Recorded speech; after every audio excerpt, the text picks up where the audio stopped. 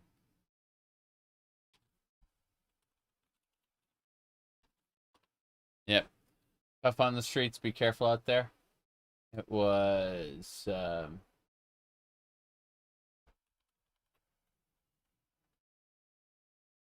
you been fingerprinted yet? Have you been fingerprinted yet? Have you been fingerprinted yet? Have you been fingerprinted yet? Been fingerprinted yet? It's fun and it's free. It's fun and it's free. Yes. Have you been fingerprinted yet?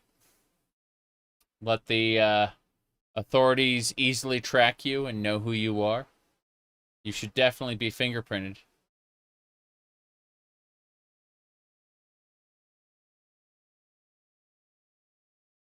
Okay. Town greetings. Yes. There we go. Arena's Adventures.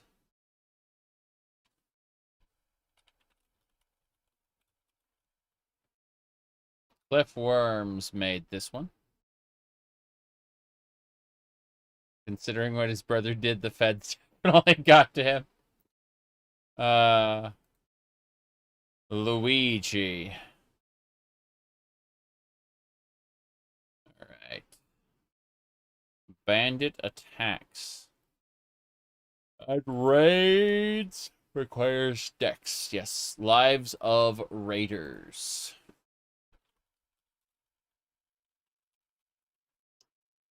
Grab that one. Let's double check this. Yeah, Arena's Adventures was grabbed. Okay, good. Good. Banditry events. Beyond Ashes Bounty Hunters. What's this? Someone's trying to blend with the crowd of villagers. Someone's following you. Yep. This is if you have a bounty. They will track down criminal players. I don't think so. That's a little higher than I would like. So just gonna uncheck that. Let's see. Next is Dungeon Loot. Very good.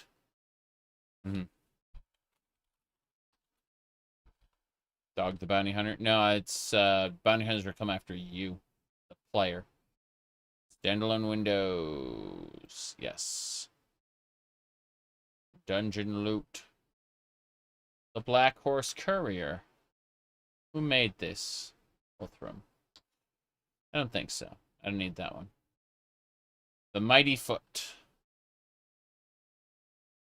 Pretty good. Mighty Foot. Oh, kick down doors without switching to hand. That's what that's about. Yep. Okay, dokie. That's pretty good so far. What's next? Field Alchemy Kit. And high-res paintings, NSFW edition. Naked people. Oh, jeez. Let's go with the neither, actually. I think we can leave the paintings low-res and mysterious. Improved interior lighting is interesting, but no. Potions of the Iliac Bay. Yes. Better ambience. This is a good one. A really good one. Unleveled loot by Ralzar. Moves level scaling from weapon armor generation. Unfortunately, getting a Daedric item at level 1 may be a bad idea. Remove material types from the... We'll go ahead and look at that one. Temples and Templar orders. That's interesting. Basic roads, weather items. These are all good. These are all good. You know what their player base liked in the 90s? Boobies. I really wouldn't know about any any degenerate stuff like that. Definitely wouldn't know anything about it.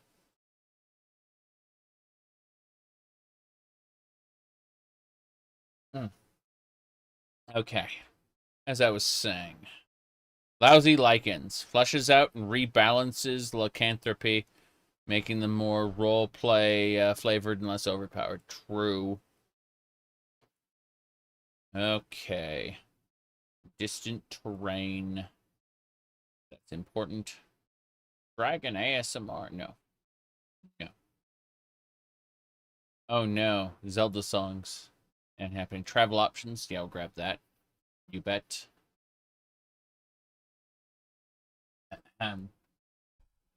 You talking about this one, Disney? Yeah. I got this one.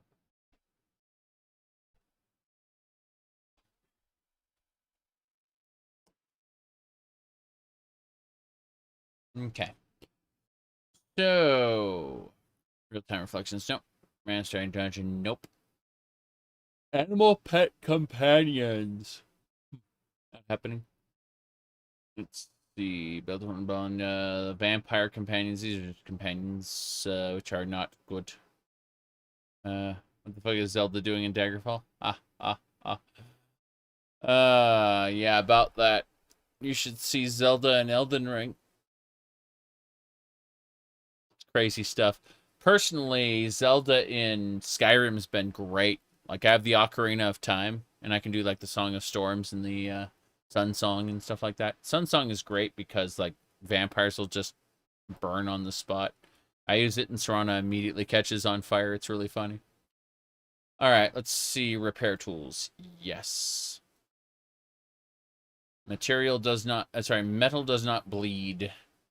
Yeah, it removes blood from non-bleeding enemies. Prostitutes and lovers. There you go. Sacred prostitution, the House of Debella. That makes a lot of sense. Okay, we'll grab the basic mana regen just because it's okay. Limited golden chops, you bet. What's next? Mario Strike. Never heard of that. Sorry. Let me see here. Yeah, basic mana regen is okay. Not really powerful. But no, I've never heard of that. Oh, it's football. That explains everything. Yes.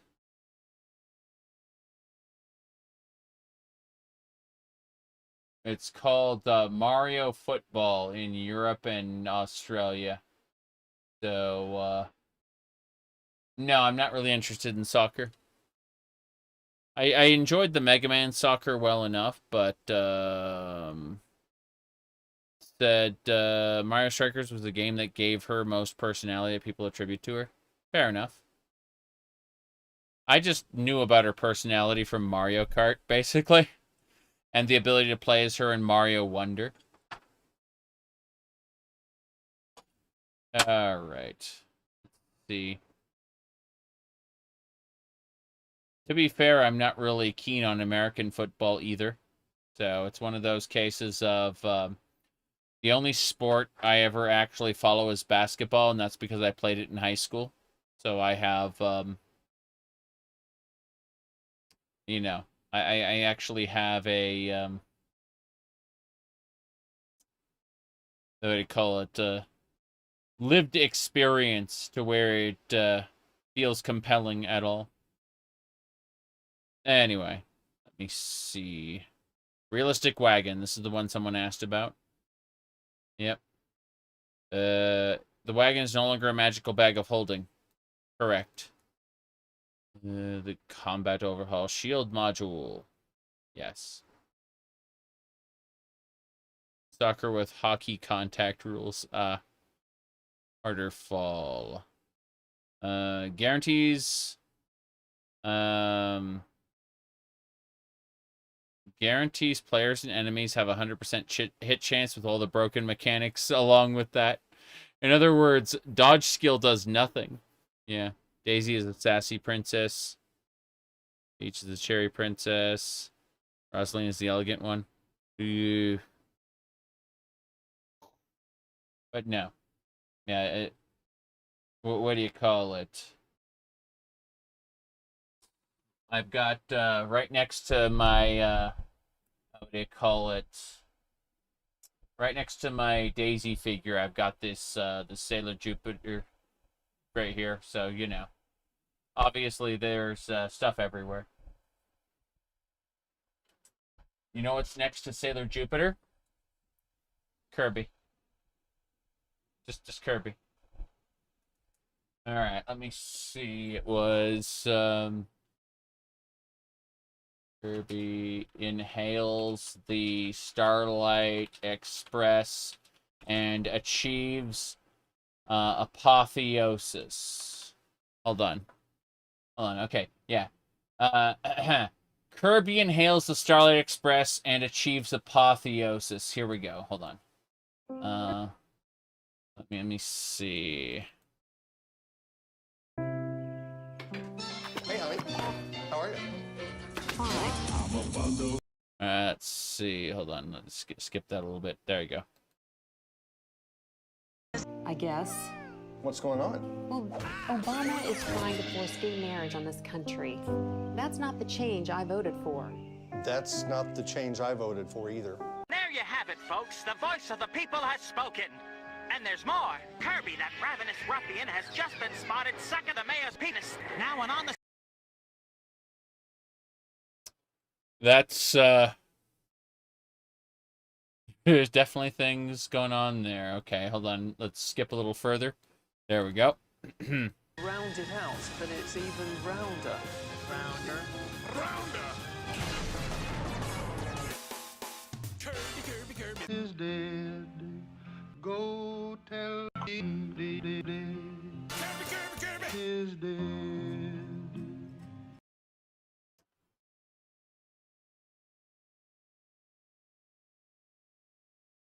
All right. There's a lot going on in YouTube poop, but let's continue. So, yeah. Okay. Let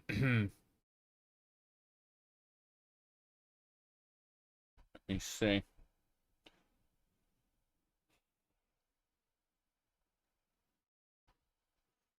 Yeah, there's some really, really weird videos out there. Okay. Advanced teleportation. Number of anchors. Yes. Let's see. Unleveled spells. New cannon locations. I don't think so. Alright. Dodge module. Yes. I think this is good enough.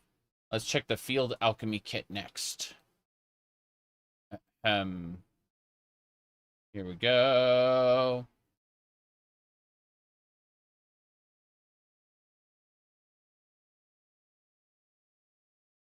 Said Mario Strikers is one of the main reasons that Nintendo became so protective of their IPs. I thought it was the Super Mario Brothers movie.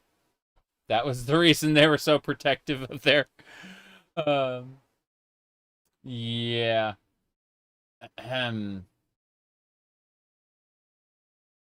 Yeah, it's it was the Mario Brothers movie specifically where they started to become protective of their stuff. Let me see here. Hold on. Trying to see was down, going down. Damn, so much stuff.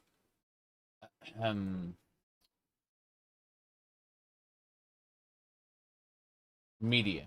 There it is. Kirby is one of the most powerful intergalactic beings. Yes, actually. No.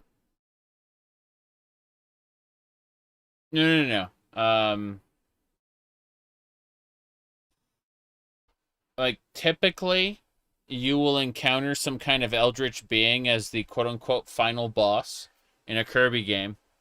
And when Kirby defeats it, then it starts a cutscene where a hyper god comes out and one-shots the supposed final boss, and then starts throwing celestial bodies at Kirby. And yeah, that is typically how a Kirby game's final encounter goes. Let me see here.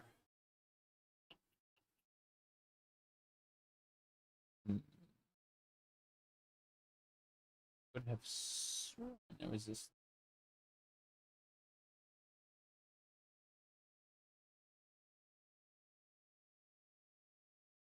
Weird stuff. Thought I saw a particular thing, and it's nowhere to be found, unfortunately. Ah, well. Let me click this.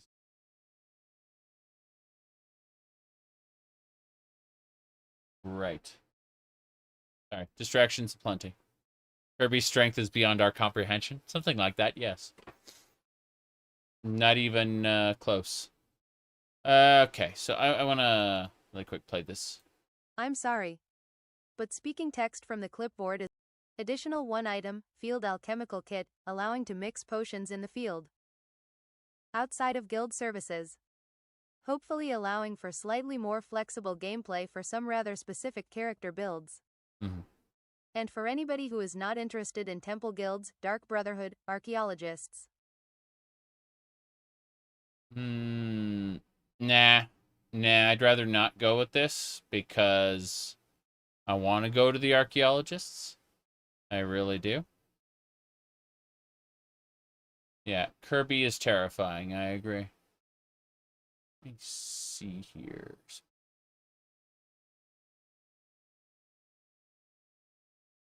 Let's keep talking. And then, so, what we're talking about there. Scarily cute for a reason. Yes. Yeah, I'm gonna ditch. I'm not gonna do the alchemy kit because I'm gonna be doing like different factions. And but I do want potions of the Iliac Bay. This one's good. Yeah, this adds new potions.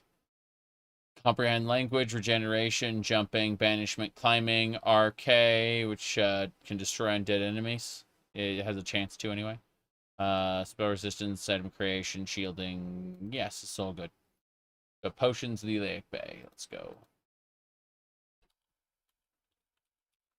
Potions. Let's start with this one. Download. Next is Better Ambience. This one is really good. Okay. Got to combine this with like really low light levels in the Daggerfall Unity launcher, but it's worth it. There we go. Better sounding footsteps armor shuffle sound dungeon reverb, adds reverb effect when in dungeons. Mm-hmm. Dungeon fog, random fog. Per dungeon. Plus ambient lighting. Dungeon visual effects, AO. Vignette, camera shake, shake on damage, better rain shader, better rain sounds plus interior rain. Sounds. Sounds. Interior rain. Sounds. There's an extra space in here. Yeah. I have no idea. Very, very silly. All right. What else we got? All right. Yeah, better ambience is good. Better third person camera is recommended. Do I even have that? Find out.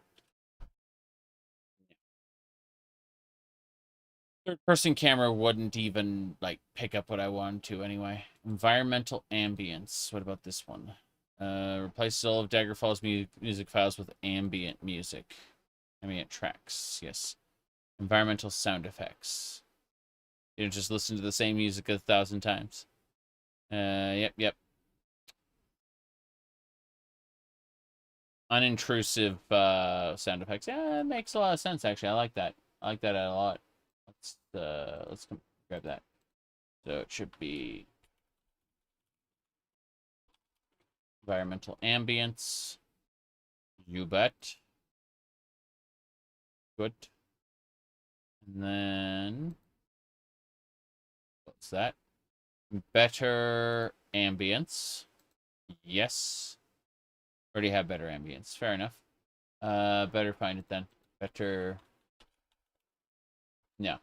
Yeah, that's fine. It's been grabbed. Close. What's next?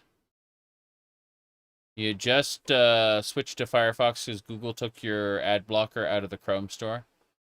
Yeah, you can... I mean... Obviously, you can use, like, ungoogled Chromium. And in the Chrome store, you should still be able to use uBlock Origin, just the quote-unquote light version, which still does what you need it to do, but it's very strange. Like, they just do not want you to... Like, Google is annoyed at ad blockers and wants to make a little bit more money than they did before. That's really what it comes down to.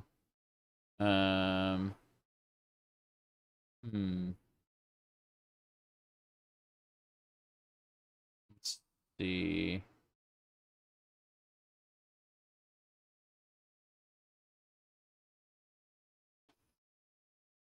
Ooh, right.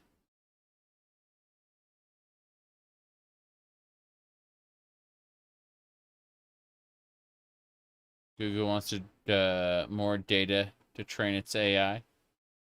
I think Google wants both. Seriously. I think Google wants both. Unleveled loot. Let's see. This is by Ralzar.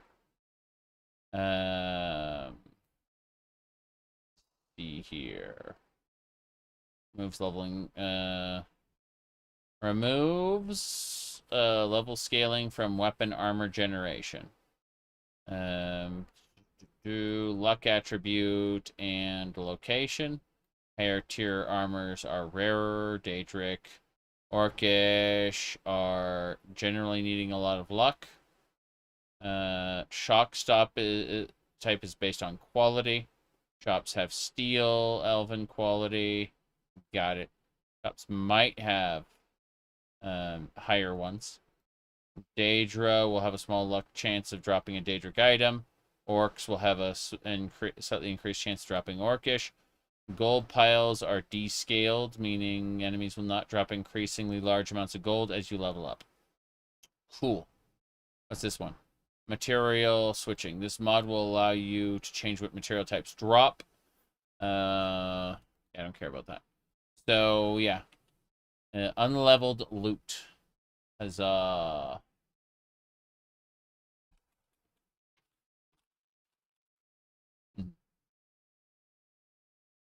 Anti-ad block next. Nastiness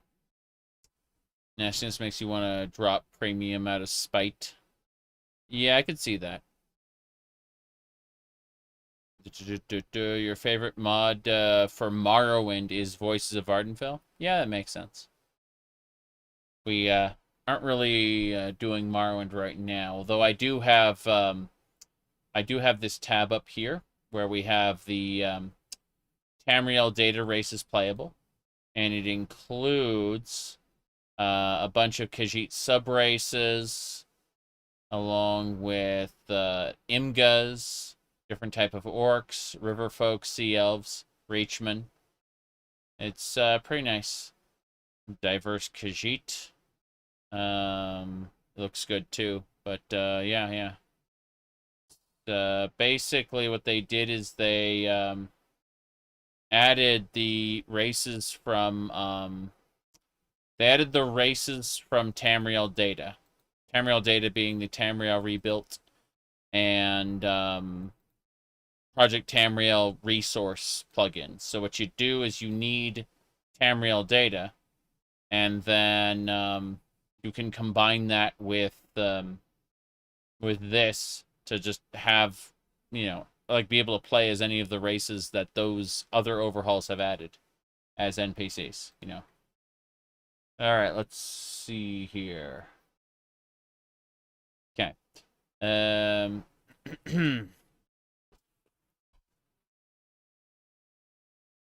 Yep. But I'm really not interested in doing another Morrowind playthrough right now. I've got an ongoing Starwind playthrough at the moment, and that's going to be going until probably the end of the year-ish. Let me see here. All right. Advanced teleportate. Yeah, I'm just gonna go through these. Hold on. Okay, unleveled loot. We're grabbing that first. Unleveled loot. Have to download it. Roleplay realism. Oh crap. Do I have those? I do not have roleplay realism. Okay, we gotta grab both of these first. That's cool. So roleplay realism first. I'm probably going to disable the mount effects for roleplay realism, but that's no big deal. Environment. Ambience. Okay. It's unleveled loot. Okay. Checking. Roleplay realism. Roleplay realism is a great mod anyway, so it's definitely worth having. But, yeah. Let's see. Here are the things that it adds. These are all separate modules. Current modules. Clickable beds, advanced archery, enhanced riding, encumbrance effects, usable bandages, shipport. Boarding underworld, expulsion, mountain rumors, FG master quest, climbing restriction, weapon speed. Limits armor damage, enemy appearance, remix, auto extinguish, player light weapon material to hit. Moderation, classic strength damage, bonus variant, shop and tavern keepers may want to turn this off. Okay. Variant, shop, and tavern keepers, if using Dream. Got it. Replaces random plots of townsfolk, bank loan, max amount per level, refined guild training services. This is fine. Right, so I'm gonna go ahead and, yeah, I've already got that. I'm just gonna go ahead and do this right here. I mean, I've done a complete, let me see here. Pull open my thing. Okay. So when I go over here to my list, I've got two of these. One here. I need to find the other one really quick. There it is. So I did two Star. I'm in the middle of Starwind Run, but I did one before. Let me go ahead and pull this open. So first of all, we have the Mandalorian run I did before, right? And so that was 15 streams. And then we have the current Jawa run that's ongoing, and we've done 5 streams of that already. So, but yeah, we did a Mandalorian that was based around heavy armor and blasters. And then we're doing a dark side Jawa that dual wields like teeny little lightsaber knives and uses dark side powers like destruction. I'm just saying. It's really funny. Okay, roleplay realism. We got that already. Bam. Next, we need roleplay realism items. Go.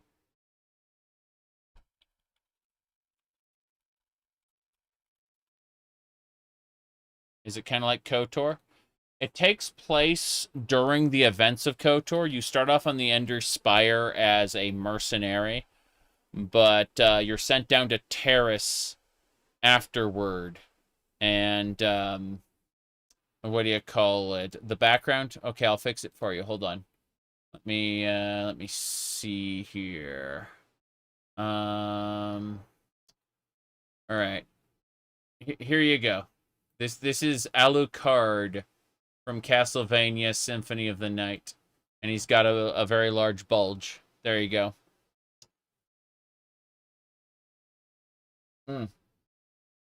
Anyway, let me see here. As I was saying, yeah, it's basically you're sent down to Terrace, but the bombardment happens, and Terrace is basically destroyed with the exception of a few cities that have, what do you call it, let me see. Yeah. A few cities that have, sorry.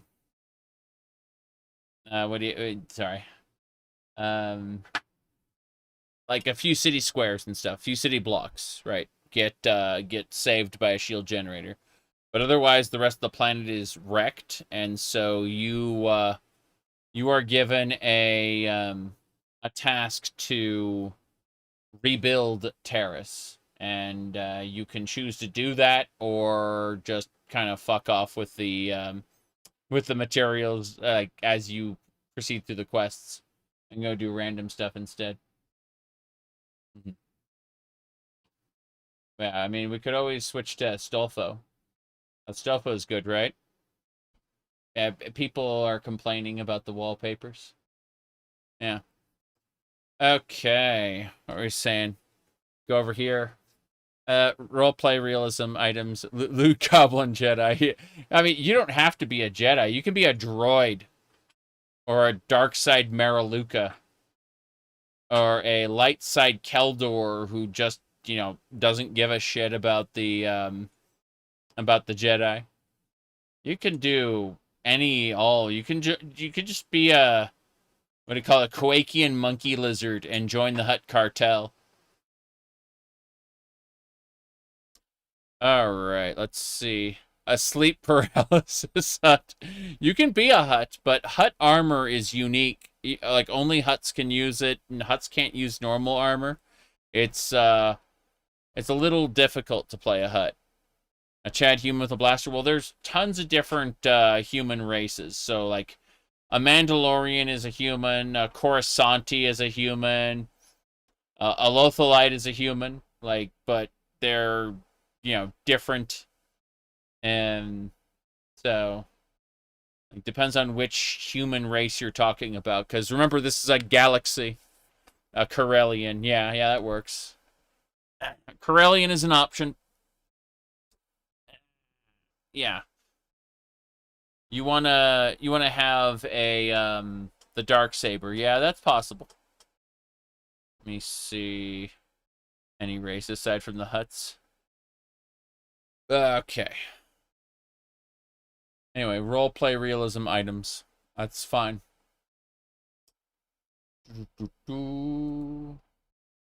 Here. But yeah, at some point, I'm looking through like my images as I go through all this, and I'm like, at some point, I'm gonna have to resume my Minecraft playthrough. There it is. Like, I really enjoyed this uses like Path of Exile's skill tree, the passive skill tree. Like, I really had fun with this run, and that was a good time for sure. Anyway, let's see here. Okay, roleplay realism items. It's this mod pack. Here we go. Yeah. This mod pack contains optional modules to enhance roleplay and realism for Daggerfall Unity gameplay, specifically focusing on items and loot. Enable, disable the modules in the mod settings. It's intended to be used in conjunction with the main roleplay and realism mod pack, and is separate only because the item stat changes, weight and price cannot be made as an optional module. Hence, this separate package allows players to decide if they want the item stat changes or not by enabling or disabling this entire mod. Any modules that rely on these item changes are in this pack and are configurable in settings. This aim of this mod is to refine items and loot in DFU to be a little more realistic, both in what you find on bodies and in loot piles, as well as the stats and cost of some existing items. It is not a complete reworking or redesign of the item and loot systems of Daggerfall or anything like that. However, it does make some light touch rebalancing of weapons to give more valid options. Current modules. Item rebalance can only be disabled by disabling the entire pack. Loot rebalance bandaging. Condition-based prices, realistic enemy equipment, skill-based, starting equipment, skill-based. Starting spells, refined weapon balance, new weapons, archer's axe and light flail, new light and medium. Cool. Armor sets, Stop. This is fine. Yeah. So skill-based starting equipment is nice. Skill-based starting spells is fine. But mainly the Archer's Axe and Light Flail are nice in the sense that you can easily, you can very easily select from, hold on a second, what's this? Yeah. You could easily choose like a one-handed axe or a one-handed flail. That's what these are for. And then be able to do other things. You know, like wield a bow in your offhand. Yes, you can do that. Or wield a shield in your offhand, which is, they're both great. Yeah. So, yeah, this is great. I like these modules. Let's go, go, go. Easy peasy. So, roleplay realism items already added to the list. Good. And now we can grab unleveled loot and know that it has all of its requirements. Good, good.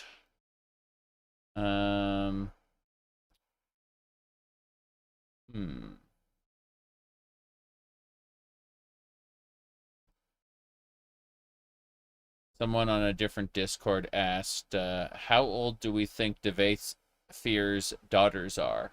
And I'm sharing that particular question just because I'm curious.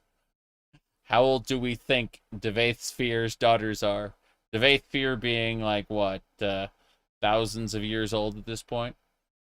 No big deal. Yeah.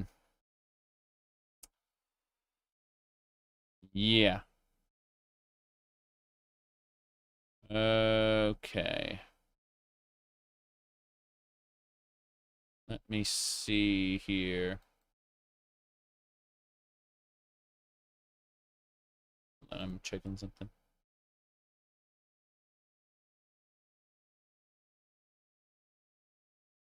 Okay. They are ageless. Yes. Yes, indeed.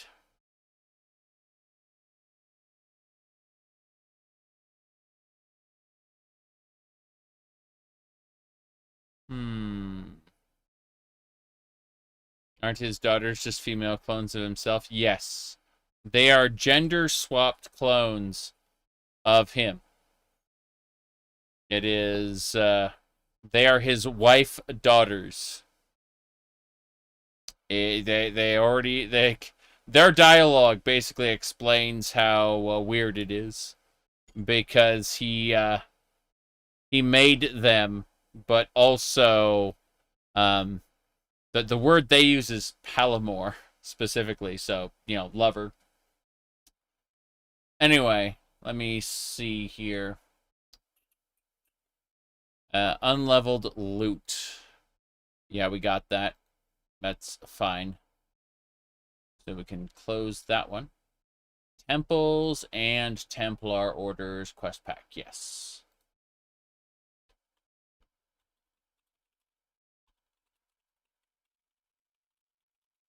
Good.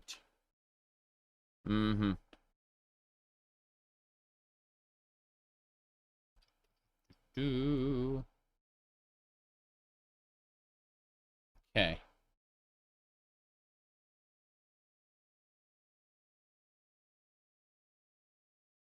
All right. Imagine me living for 3,000 years. Just like a few more decades. I'm having fun, though. I do very much intend to get weirder as time goes on, but that's neither here nor there.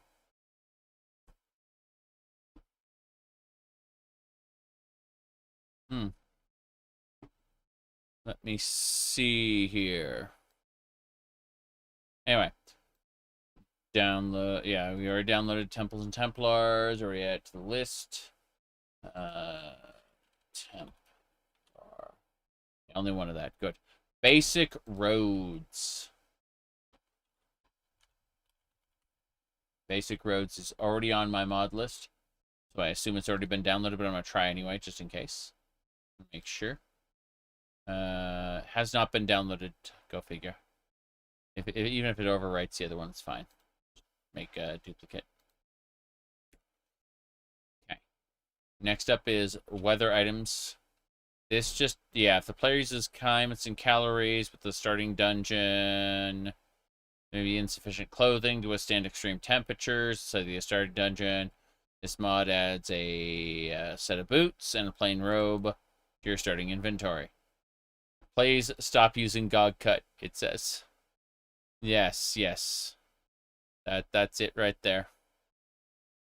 But please stop. I mean, the GOG cut is gone now. They've removed it from the platform. But, yeah. That was, the developers are very much Ohm's rot maids. Chase. My goodness. You're absolutely insane. So, yeah. Let's see if we have climates and calories. Let's check. We do not have climates and calories. We wouldn't grab that right now. Climates and calories. Aha. You want to spend time hunting? The weather is nice. The sun burns your skin. Oh boy. The new platform on GOG maybe makes sense for them to make a new one, since it can't be kept up to date. Yeah, maybe. Possible. Though a lot of the developers didn't really give their permission. That was the thing about the GOG cut. It wasn't just one mega mod, which is what the new platform is for. The new platform is for, like, total conversions and, like, mega mods, right? Those are super important. Like, but individual mods less so. Alright. Whoops. Climates and calories. Anyway.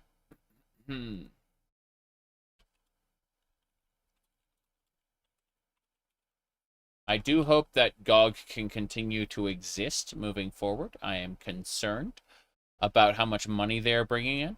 A few years ago, it was revealed that they made like $9,000 profit after expenses.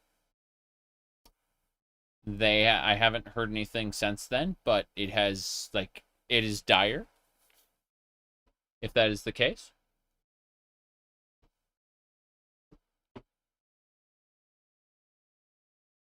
GOG spends a lot of money on like getting the licenses to these things, because they say no DRM, and because of that, companies want a bigger cut because of the idea that they might be losing copies as people quote unquote pirate them, easily share them amongst their friends.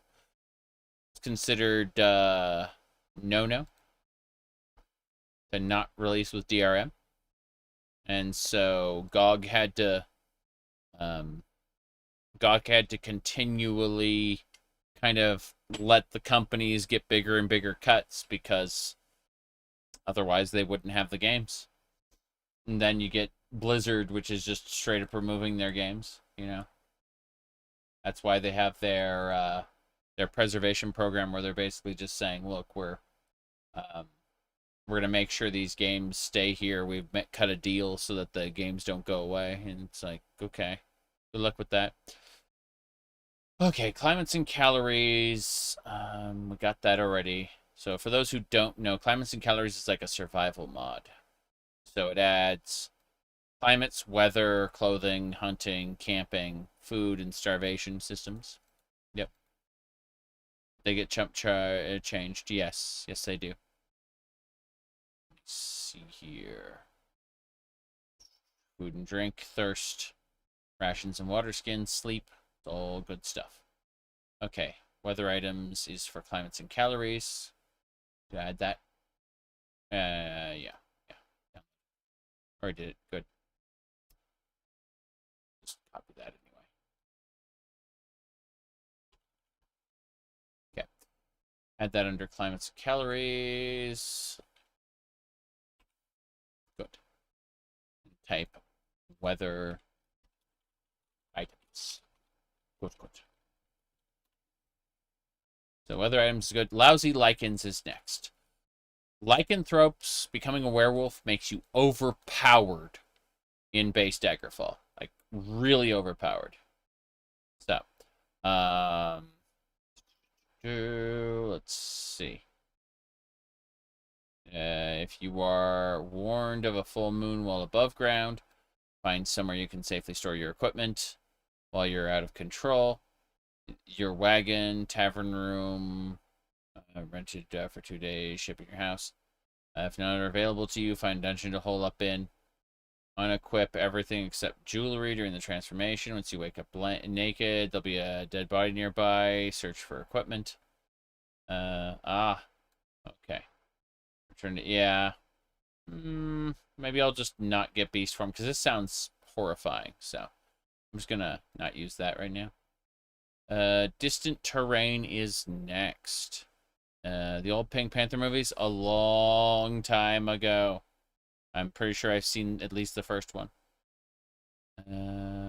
Seems like there's not enough interest in retro gaming. There's a ton of interest in retro gaming. It's just that you can only really sell these games once. And once people have purchased them, they have purchased them. So if GOG isn't getting a good cut of the sales, then they've been purchased, right? There isn't a hype train going around these games for the most part. So, and Steam gets first pick, you know, like their consumer base. Like, people will mostly buy on Steam first. And, you know, that's another issue if things are available on both platforms. Anyway, they have to pay for hosting, so that comes out of GOG's portion. Correct. And they have to pay, like, payment processing fees and stuff like that. You know, it's definitely difficult for them to deal with this. Let's see. There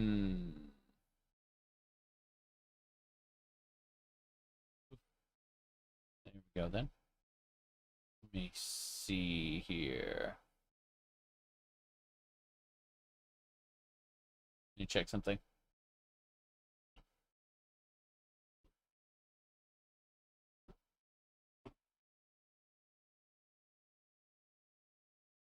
Okay.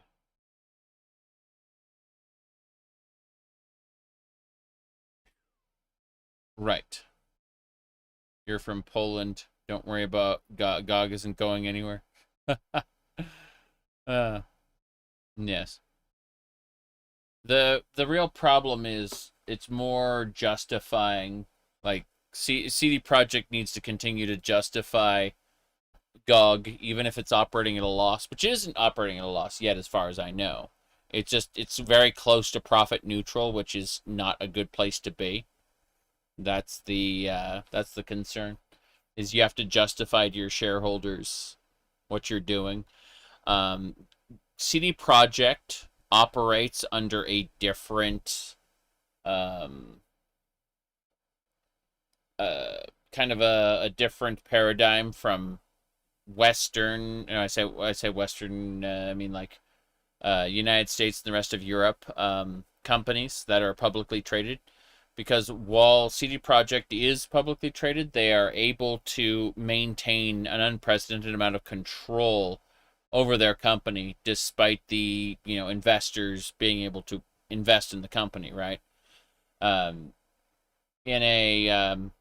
most companies, if you were to invest in a company, you know, you would get shares, and those shares would put you on the board of directors.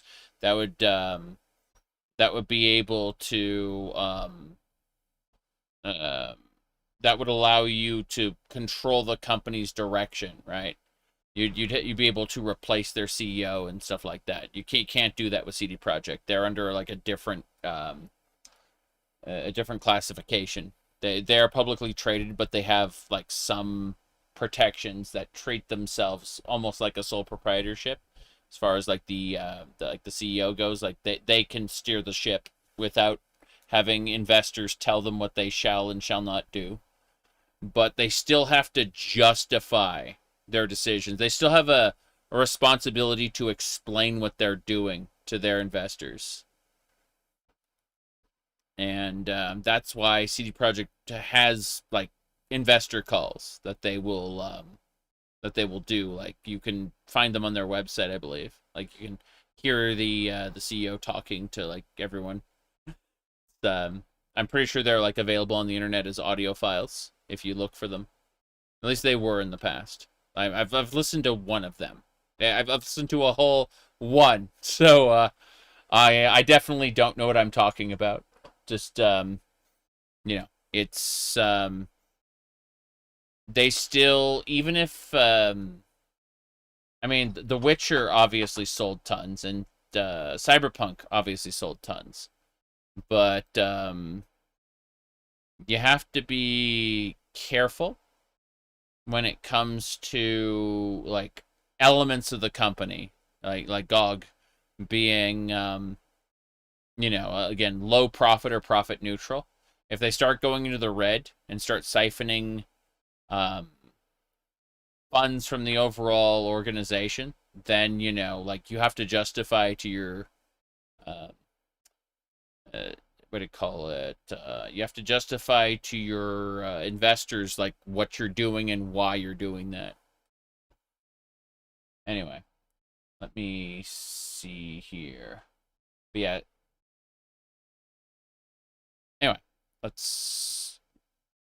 don't take me as an authority on this. I'm just speculating based on what I've seen and what I've heard. So, like, if you find out more than I know, please tell me. I'm just guessing. Anyway, distant terrain.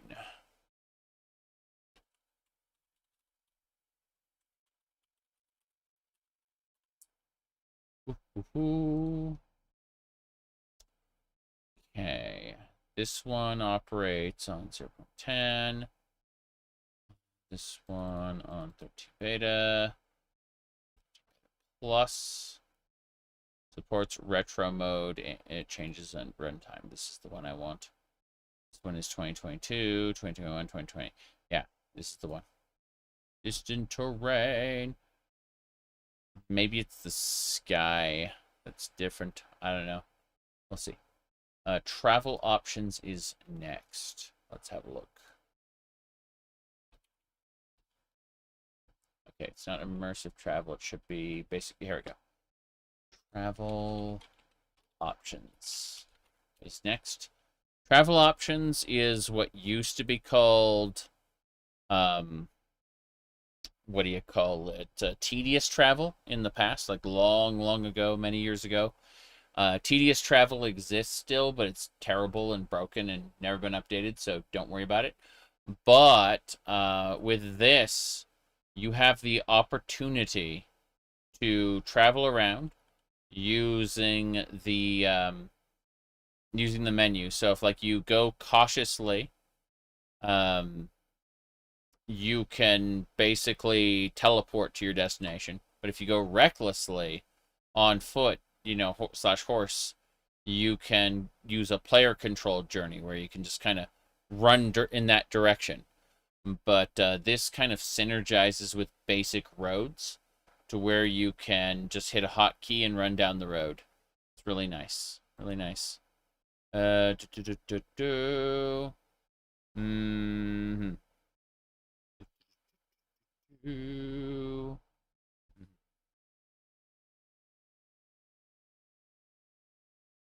me move along. Ever thoughts on Dream?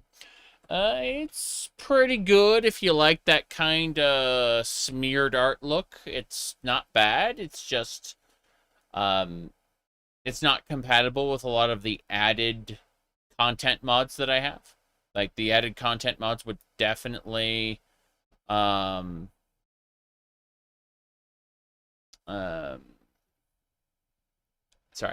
Added content mods would give you, like, the old graphics. And so there would be this idea of what do you call it? Like, you would have like the upscaled kind of smeared artistic look, and then the old pixelated look, and they'd be side by side and they'd look awkward. So when I use added content mods, Dream is no longer really a possibility because it would just kind of look weird. Even then, I would prefer the Dream Retro Pack, which was also done by King of Worms. And, you know, really comes down to how, how you kind of want to approach it. Yep. Mm. Like, there's some people out there who like that, again, that like watercolor smeared look, but for what I'm going for, it wouldn't fit at all. All right, let me see. I'm just making sure travel options been added. Good. Let's go ahead and download it. Hee hee ho ho. Good. Travel options is downloaded. Next is repair tools. So yeah, this just let's see. Yeah, Daedric artifacts, Orcish. So Ebony and Orcish can't get repaired.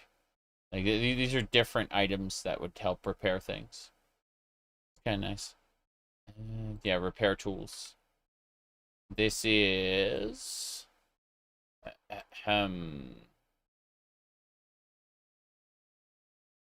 What does this mod change and why? Multiple new items have been added to the shop pool of general store shelves. The primary purpose of these items is for use as a means to repair all types of equipment and items on the go, without having to visit a blacksmith. But you have to pay for them, and they're expensive, and that's the idea. Let's grab repair tools. I guess we already have it on our mod list, but we'll go with the Linux one. 1.6. So yeah, 16. That's fine. I like how the source code's available. That's really cool. Reasonable blood. Reasonable blood. This one changes the blood splash texture for enemies that it made no sense to have spilling out blood, such as the elemental Atronox, Spriggan, Gargoyle, etc. Alters the sprites of a good few corpse textures to make the amount of blood more believable and less obtrusive. The idea is less is more. Also changes a few corpse sprites that had clear mistakes, such as some of the Daedra corpses, as well as removing the blood from the corpses of enemies that it makes not sense to have blood at all. Makes not sense. Does not make sense? Okay. Right. It doesn't change any other mods other than corpses, basically. That's good. That's good. I need more blood. Okay. Yo. Jeez. Metal does not bleed. So basically, yeah, metal does not bleed. Gargoyles don't bleed. Atronox don't bleed. That person bleeds. You can see how they got blood. They got blood. They got blood. Blood. No blood. You see? Like all these have blood, but that one does not have blood. That makes a lot of sense. Metal, yeah, reasonable blood. Go down to the bottom. Spot. There we go. Okay, it should be called reasonable blood. Yes. Android, yeah, regular Daggerfall Unity. Yes. Next up is basic magic regen. It's pretty simple. So, keep in mind, ticks are going to happen slower because I'm changing the time scale, so it's going to be interesting. Like, here we go. It can be very difficult to play a full magic user build in Daggerfall. The main reason being that using magic can be very expensive in terms of dealing damage. And the player mana pool is only so large that most encounters will leave them without mana to continue fighting. so they have to switch back to being a melee fighter essentially most of the time. This mod aims to try and make a full magic user build more viable by allowing mana to not just regenerate from resting, but passively even while not sleeping.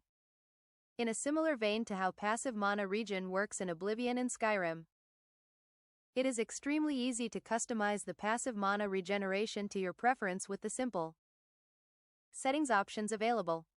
If you want to have mana all the time, you can set it that way. If you just want the passive generation to be a small supplement to your resources, you can do that as well. That second one, yeah. Change the frequency of each regen, tick, and the amount generated each tick as well. Tick. All still based on the player's willpower stat. The luck stat also has a small role as well. Very good. Tick. Let's see what's next. Options. Okay. Magic regentype. Toggle between flat and... Holy crap! What is this? Magic regentype.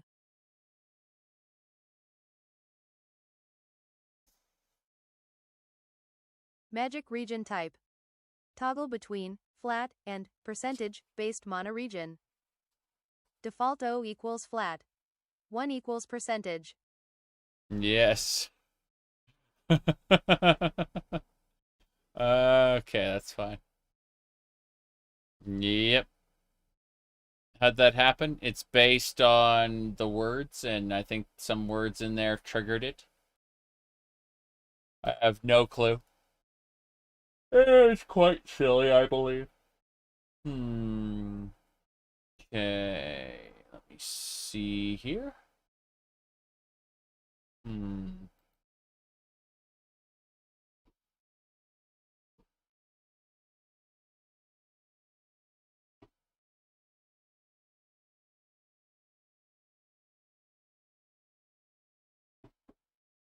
Now then, I think that should get going. The magic regen. Very good.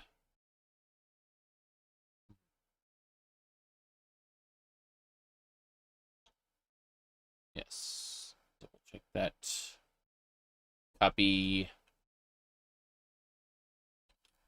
Magic regen. It'll be a tiny amount. Like I'll tweak it so it's not quite as gigantic. Limited gold in shops. Yes. There we go. Yep. Invested shop gold. I'm sorry, sir. I'm all out of gold. You've emptied my coffers clean. You'll have to buy something or come back in a few days when I've been to visit the bank. That's pretty cool. That actually encourages you to go to different shops instead of just, like, cleaning one person out forever. That's limited gold shops. Good. That'll do it. Next, realistic wagon.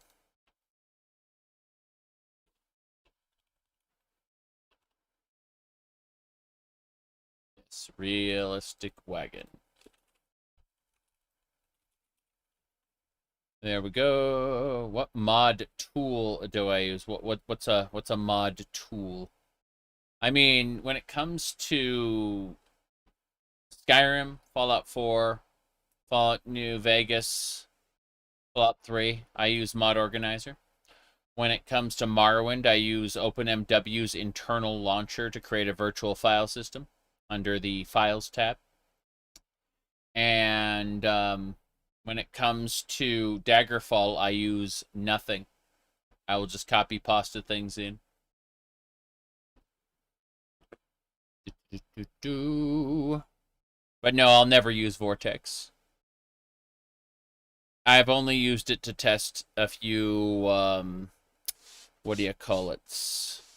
I used it to test a few collections to see which one I'd recommend to people, and that's it. But for personal use, I've got my own way of doing things for the most part. Let me see, what is this? Oh. You know, on Discord, Bethesda Game Studios, their Discord server is like, warning, warning.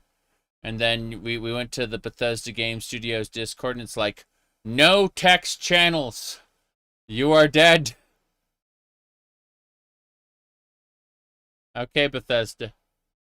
You know that they took down their forums for this? They deleted decades of history on their Bethesda official forums in order to replace community engagement with this Discord server.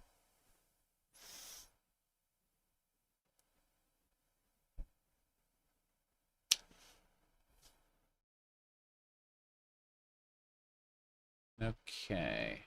Should be fine. Yep. Okay. That should do it. So realistic wagon is...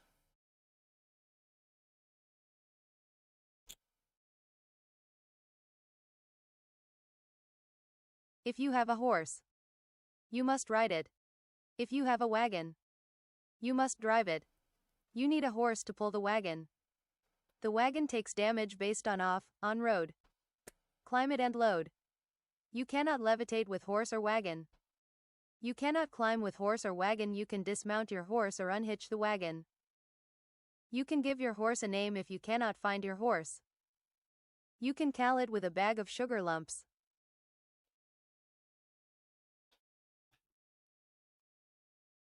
Thank you, musical references. Okay. That is fine. Shield module.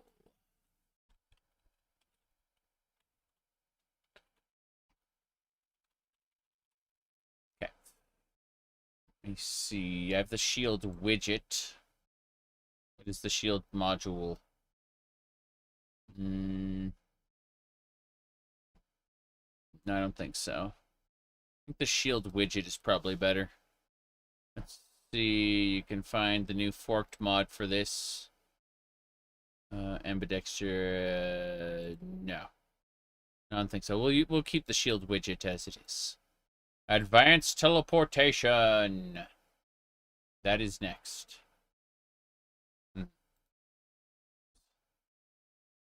Where is it?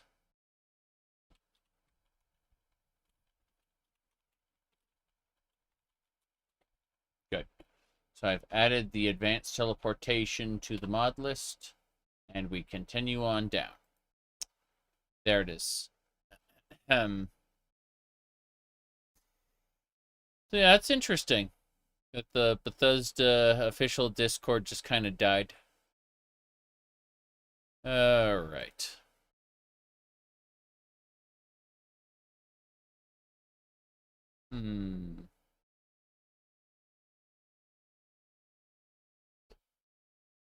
Right.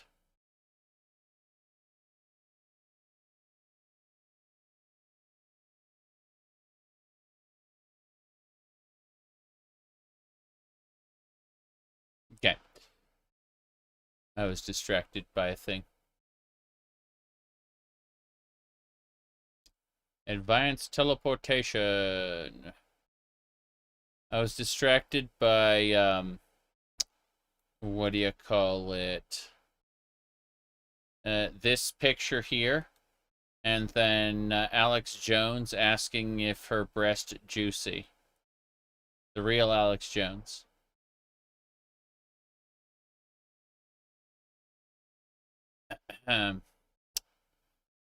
Okay. So as I was saying, moving along with teleportation there, just close that. Dodge mod is... I don't think so. That's not worth it. Okay. Yep.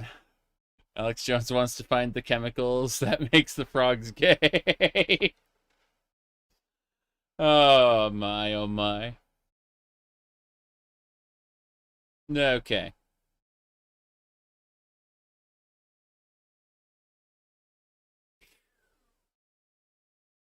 Madness. As I was saying, though,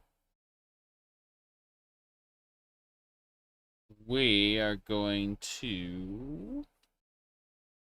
Yeah. Lousy Lichens, Legend of Zelda, yeah. We have travel options here. I already did that, I already got that. You want the Zelda 64's interior song replay? No. No, I don't. But it's nice that I was able to get through all of these. We're almost done. I think there's like one more page. And then we'll have gone through everything that isn't a translation. Not doing races redone. Physical combat overhaul. Yeah, I'd like that. Gonna look. Yeah. Physical combat overhaul. Already have that. Already got it. Well, icon, helmet swap. I don't need that. Decorator. We want decorator. Yeah, that's good. Decorator is important. We already have a better meaner monsters. Start safer. That's a good one.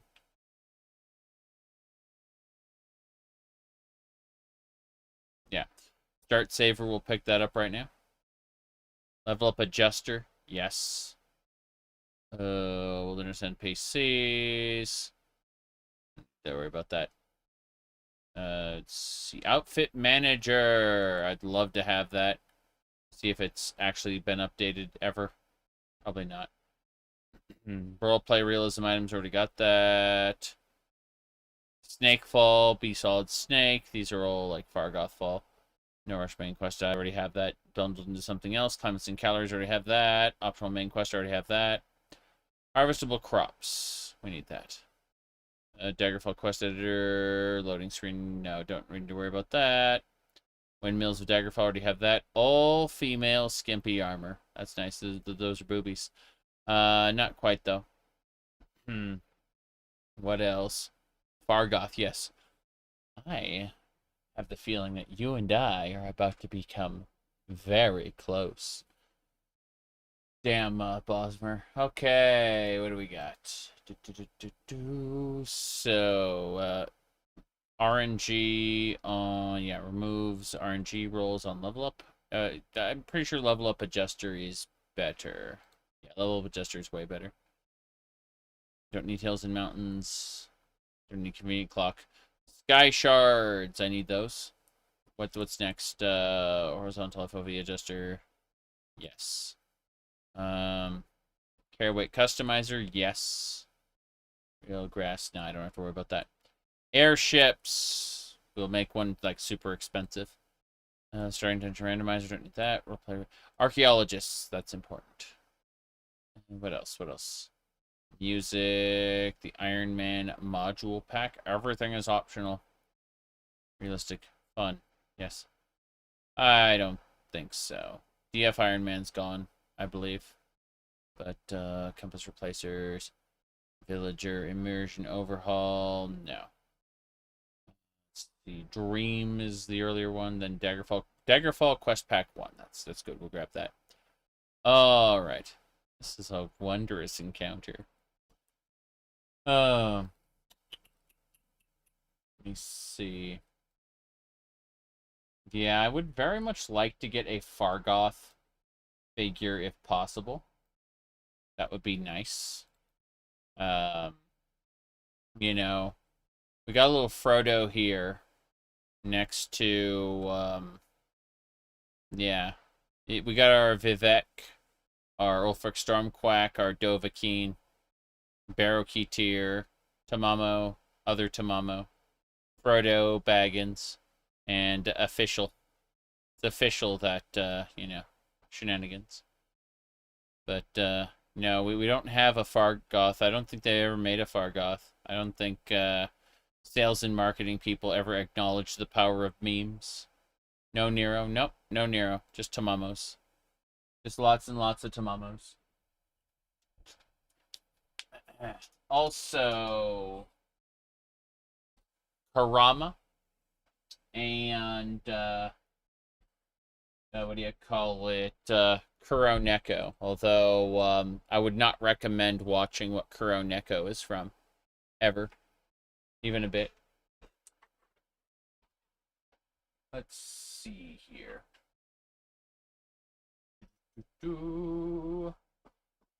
Okay.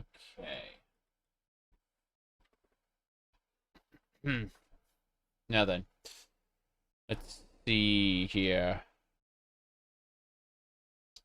Decorator. I already have Decorator. Cool. It's on my mod list, I mean, so we'll just add it here. Bam. Start Saver. That one's actually important. It just saves your game right after character creation. It auto-saves for you, because in the event you die, you have to recreate your character. You know. Let me see here. Okay.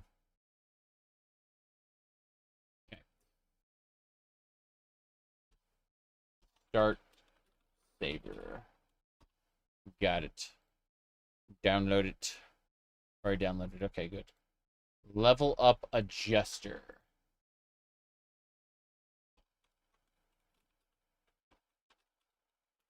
This one's pretty simple. It just creates a menu where you can decide what your minimum and maximum attribute points are, stuff like that. So basically, the idea is that in the vanilla game, it's random what you'll get when you level up. Like, it's really random, to the point where people will save scum their level ups. Like, they'll get in front of a bed, they'll save the game, they'll load it. They'll sleep in the bed. Then they'll see that the level ups are suboptimal, so they'll just reload the game, sleep in the bed, reload the game over and over and over until they get something that's decent. Because you can absolutely be significantly weaker than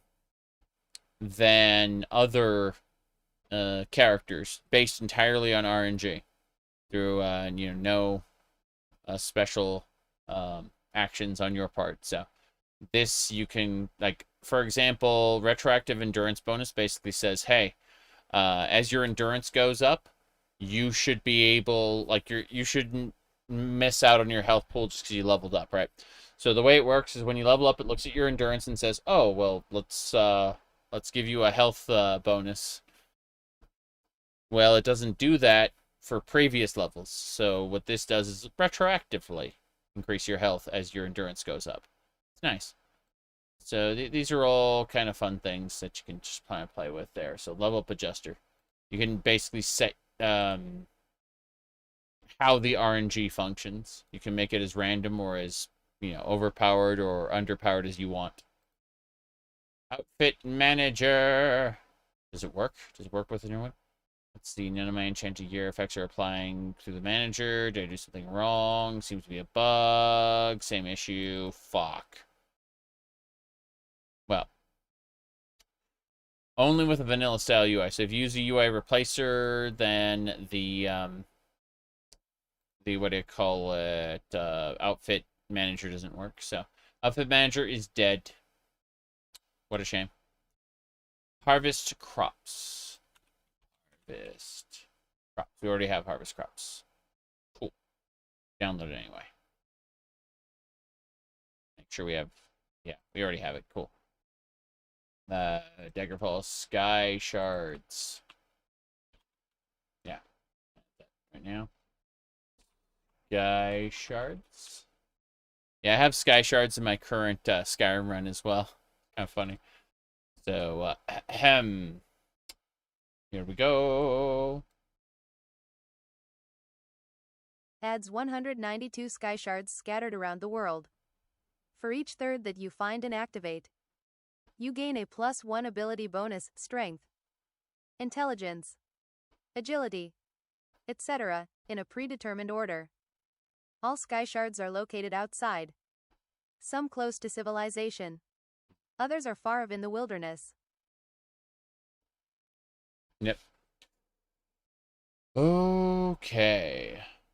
Climbing is a very useful skill when arriving at a new location. Climb the highest structure, survey your surroundings for the beam of light. Yes. Let's do this. Linux. Sky shards. What? Horizontal FFE adjuster. Let's have a look.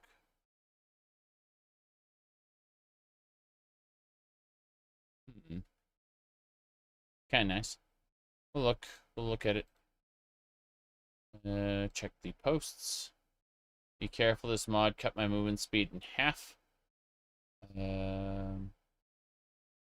Roleplay realism with its encumbrance option. Yeah. 3 black screenshots, very informative. Let's see.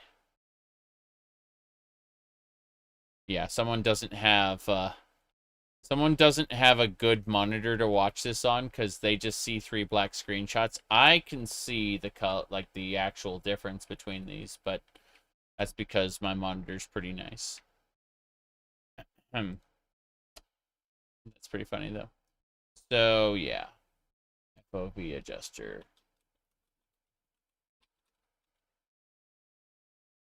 It's pretty dark, but it's visible. So just depends on your monitor. Here we go. Carry weight customizer. Let's customize our carry weight. So it's manually, didn't seem to affect the game. Found a solution, put it first priority, it worked. Yes. There we go. So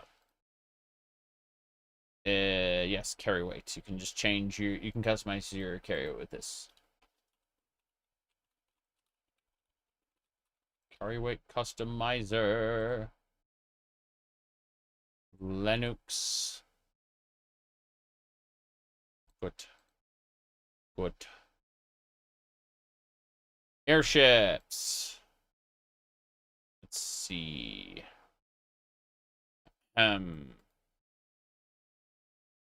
Fully controllable airship to operate. Click on a location on the world map, and the ship will automatically fly there. You can freely walk around on the ship while the ship is in transit. You may safely store your loot on the airship. Charter a flight to travel as a passenger from all major cities. Configurable air traffic. See other airships zooming across the map. I'm gonna turn that element off because, there are NPCs that will fall from the airships and just die randomly. It's very irritating. Let's listen. There are airship merchants outside of each gate at every large city, as well as a small chance to be in smaller villages. They are standing still and are wearing red. Speak with them to buy, sell an airship, or to charter a flight. Once bought, bring up the transport window and click on the airship to call it.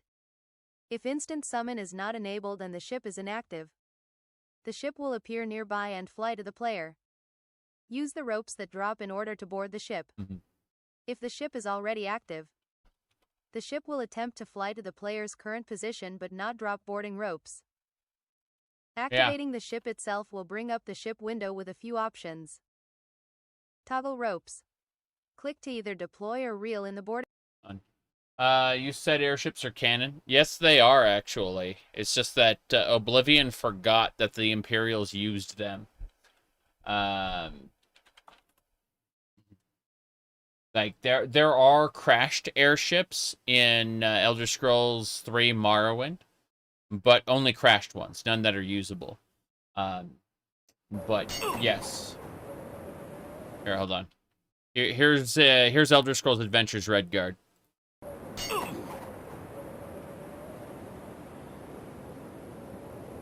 How remarkable. I may well be the first Imperial Admiral to surrender at this altitude. No surrender, Governor. You just die on your feet. The rules of engagement state quite clearly that a losing party may yield to his opponent on the field of battle, and that the victor may, within honorable reason, determine his ransom. Remind me in hell. But where's the money in that? Or Redguard honor?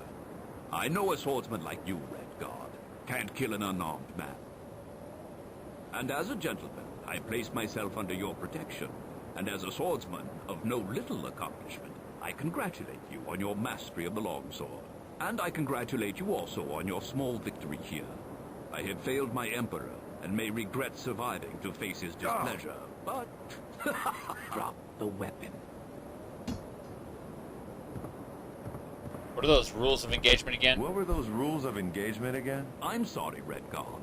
The rules of engagement govern the affairs of gentlemen. But you, a rebel in arms, a traitor to the Emperor, and a threat to the Emperor's peace. All you have earned is summary execution. You die now, Redguard. Do it then, because that'll be the easy part. But look down there, Rickton. Now there's an army that's tasted victory, and one you'll never defeat again. No more words. Rickton, it's time you saw that Redguard fire you've heard so much about. You never did kill the Prince, Rickton. He lives.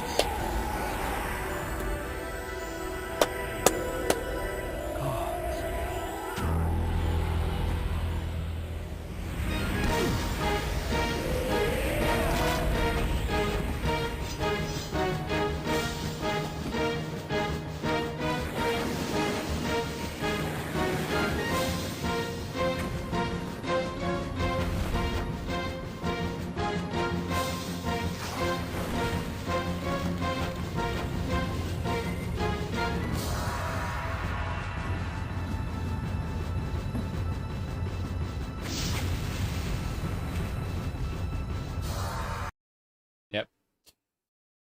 That was a airship, you know, basic stuff, really. Let's see how... Okay, back to it. Very good, very good. No big deal there. What do we got? Yeah, so send it away. How to fly the airship. Oh, boy. Installation. Travel options. Compatible. You should never enter accelerated travel while there are any airships nearby. They tend to explode. Okay. Don't believe the yield shit you played Skyrim. Yes, yes. Airships. Very good, very good. Check a thing, check a thing.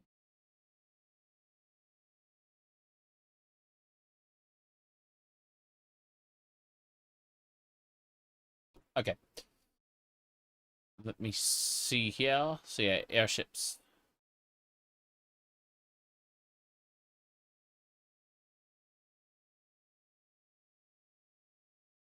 Archaeologists.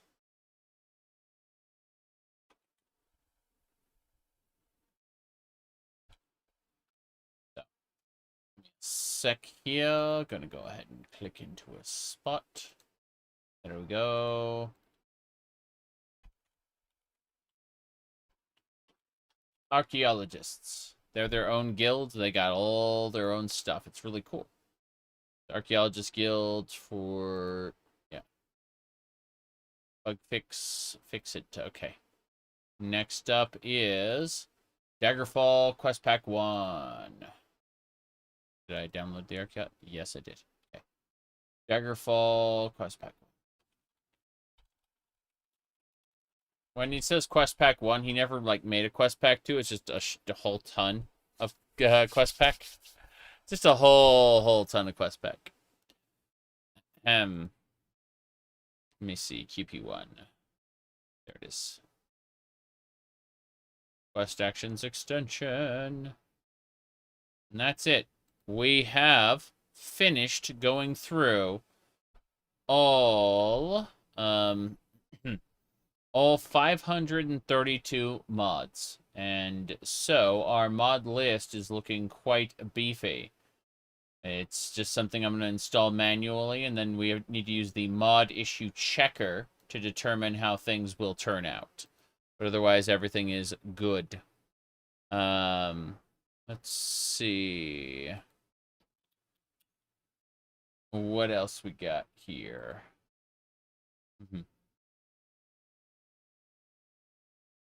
You got an American friend to send you mods you can't download. Oof, that is awful. That you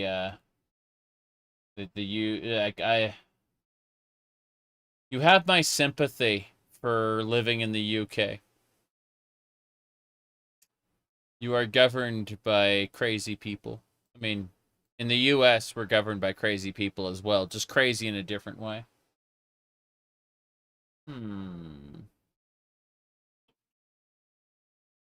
Right. Let me see here.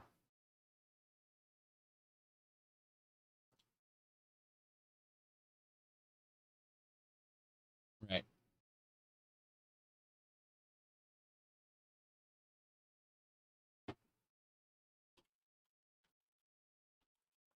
Okay.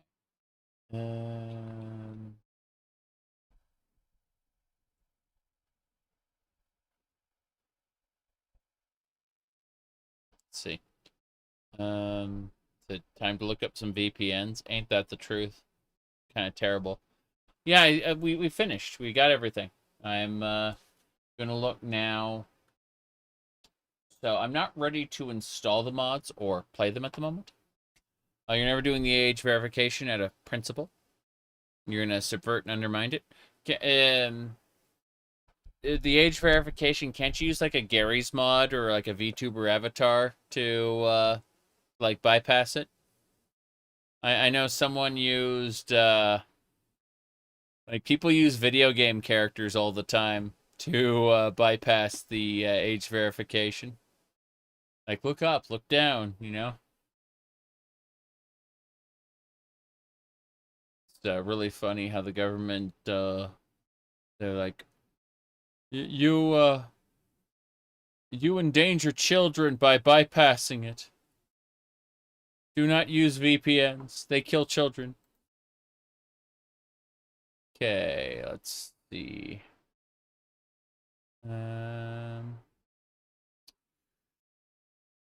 Checking a thing.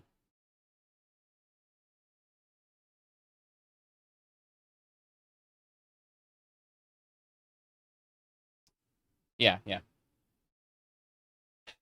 Let's see. Because I'm not ready yet, let me look at... Here. Discord Nitros. Oof. Yeah. Scary thing is they're planning on banning VPNs too. They really are, yeah. There are already multiple parts of the UK where a VPN's website will redirect to an error message. What you have to do is you have to, like, configure your DNS settings to not use your ISP's DNS, but a different DNS server, which is like a simple change in your, like, in your Windows PowerShell or your Linux terminal. But from the perspective of, like, the average person, that might as well be alien speak. They just know that VPNs are gone now. Or these VPN websites are gone now, and they have no idea how to get them back. It's very, very sad. Look at this really quick. Shut up. Okay. So, let me look at this. Seems that there was a creation modcon.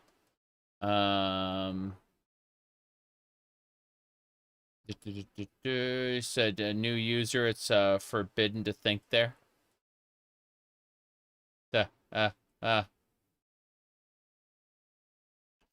Anyway, let me see here. Yeah, we're fine. Said UK has decided to join China. I mean, most countries, like, their governments specifically would benefit from a closed internet, right? Where, you know, they can police anything. The idea is that they use protecting children to create a system with which they can censor anything, and then if someone tries to oppose any of the censorship at all, they just claim, "Oh, you wanna hurt children. Like you're on the side of the abusers." That's all they have to say, and they will get popular support by doing it. Anyway, let me see. Yes. I mean, that's just how it works, but we're not going to talk about that. Instead, we're going to talk about this. Beyond Skyrim walkabout. Let's see. This was a bonus stream that was streamed 1 day ago from Creation ModCon. I want to check it out before we do anything else.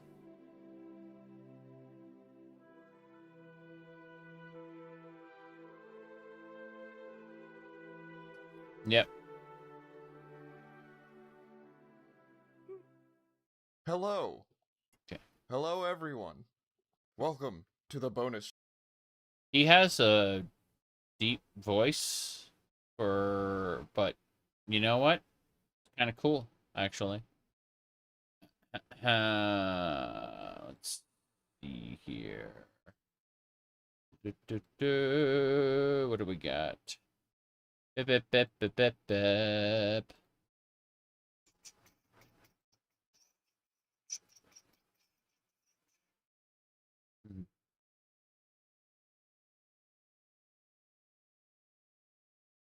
Meow. I defined a normal party-based grid dungeon crawler. Party-based. When you say normal, it's like, oof. I mean, I've been talking about Atarian Odyssey for a billion years, but yeah, the classic Might and Magic games are pretty good. There's even a mod that combines like the last 3 Might and Magic games together into a single game, which is really funny. I'm trying to think what else I'd recommend, but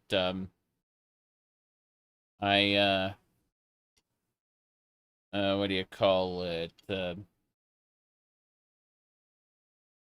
I mean, if you want like a hardcore one, like you say normal, but if you're looking for a hardcore one, check out Demon Lord Resurrection. That's done by like a single person, but they're a really, really good developer.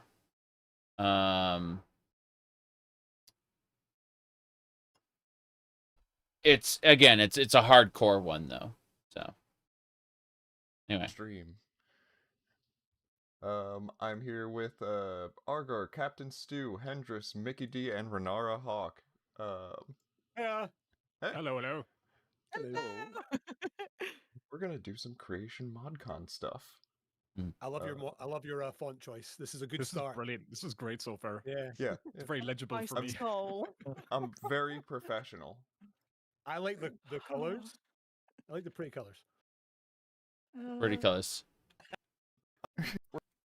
First off, some numbers, because we do business here. Right. Business happens. Business I didn't things. sign up for this. Concurrent viewers. Goodbye. Already done. I don't care about this. I just want to know about the actual stream itself. How much they've raised towards their goal. Makes a lot of sense. Compacted schedule with all the good and bad it brings. Adding Morrowind projects. Huge success. Blah, blah, blah, blah, blah, blah. Yeah. Exactly. Mickey D being a guest helped. But, let's just see here. I kind of want to... Before they... Yeah. There we go. Hi, it's my computer screen. Oh, that worked. Oh. And yeah. That is pretty cool, actually. So now I got a whole list of, like, different things that we... You notice that, like, when you see someone's desktop, you always want... Like, I don't know, I want to look at all the different icons. But here's the thing. I only have, like, one icon on my desktop. And, that is Hollow Knight. And that is because I haven't deleted it yet. I keep everything in my start menu or in like specific folders. I don't actually put anything I don't actually keep anything on my desktop. It's pretty funny in that way. Alright, let's see. Yeah. Gotta get to now. When I say start menu, I actually mean something different. I mean the whoops. That's spectacle. Me and my desktops, I don't know anything about that. This is Astolfo. He is one of Charlemagne's paladins. Yeah. From a story called A Matter of France. Anyway, let me see here. That should just about do it. I'm gonna close up all these other weird things running in the background. Okay. Should be fine. So. For donation incentives. It's a very ominous desktop background. Yeah. Just the It's actually going on in Beyond Skyrim. This is our shady funding practices over here.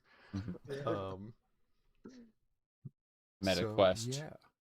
And of course I have the Shadow Key model viewer up to also do that thing. Resource.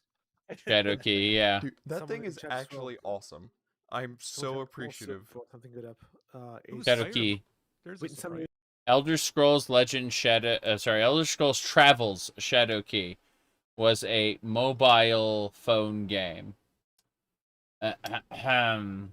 Anyway. Piece of what the teams are doing. They love seeing the new stuff, especially as modder themselves, but following videos can be a lot. So just have like a little, I don't know, probably just, we can just do that with like chat commands, like, exclamation mark, raw square, and How much is 4chan getting sued per day? I have no idea. They're getting fined a particular amount per day. I just know that there are daily fines involved in them not giving a shit about the laws. And it's, apparently they are moving, like they're allegedly, like we'll fucking know. They're filing in U.S. courts to basically say, hey, we don't, like, the UK doesn't have jurisdiction over us, which is interesting because if a website chooses to disregard the laws of a particular country and decides not to do business in that country, the only thing that country can do is block them, really. Yeah. It's really, you said they barely make any money? Yeah. But if 4chan just decides to not do business in the UK at all, then there's not much the UK can do outside of try to identify who owns 4chan and then try to take the money from them, Yep. 4chan would pin being blocked in the UK like a badge of honor. Yeah, I'm sure they would. A good chunk of the UK is shit, not the UK. Sorry, a good chunk of 4chan is from the US feds, or at least they're Fed adjacent. So it's really funny to see that, like, there's out of the moderation staff who got doxxed, like there's a fair few Fed, like US Fed adjacent people there. then yeah, like getting more information about the projects. Yeah. Yeah. I work with the virtual project thing, right? Huh? Oh, with the virtual program idea. Yeah. Yeah, program. Move on a bit. Had one. Here we go. I don't like going to a barber. I just prefer to go for it with some clippers. My stepmother was a barber, and she taught me to cut hair, and I've only had one. You said 4chan is the internet's liver. It filters out the worst toxins. I see so many people on Twitter and Instagram who are like 4chan brained, where they really, really are like self-hating or repressing. You know, it's really interesting to see just how like how they stew in a pot of people who hate them or want to take advantage of them. Usually both. And it's kind of incredible. Yes. Twitter's the official 4chan. Yes, yes. Let me see. I think I talked about that back a while ago. It's the wrong one. Hold on. I can't say I've used 4chan in many, many, many years, but I did pay attention to the site again semi-recently, and the reason, like what actually, I understand we're talking about like the UK and the laws, you know, like how they're charging 4chan, but it's really funny to me that like all of this was going on. What actually got me to pay attention to 4chan again wasn't the fact they were breached, wasn't the fact that the UK was like fining them per day for non-compliance. What actually got me to pay attention was this stupid post that was sent to me, where you know, like it's you know, this right there. That's what got me to pay attention to 4chan again. Because I haven't used the site in years. It's just like I wasn't paying attention to it at all. But I can see why people would come to that conclusion, being, you know, it was hold on. Let's see. I'm gonna grab this one. This is the other one I posted earlier today, you know. It was like, this is the new viewer experience on Twitch, you know. Like, and so of course they're gonna come to that conclusion. Lol. Okay. Trollololol. Okay. Wobbly windows. Yeah, I'm using what do you call it? Hold on. Info center. Okay. I'm currently running KDE Plasma at the moment. You can see right there. It's, no big deal. Yep. But yeah. Haircut from another person in the last 25 years. I cut my own hair. Hell yeah. You said dressing up is the fun part. Trolling naysayers is even more fun. I've asked people, where does the trolling end and the truth begin? You know, reality begin, and people get a little confused. And wait. You like swearing dresses? You feel deceived and confused? Thank goodness 4chan figured it out. Yeah, exactly. But no. I could show people this little pin here, but you know, it confused the fuck out of people. They don't understand this, and that's fine. I don't have any desire to make them understand it either. It's more fun having people confused. Anyway, let's get going. Yeah, no, honestly, I like it a lot better.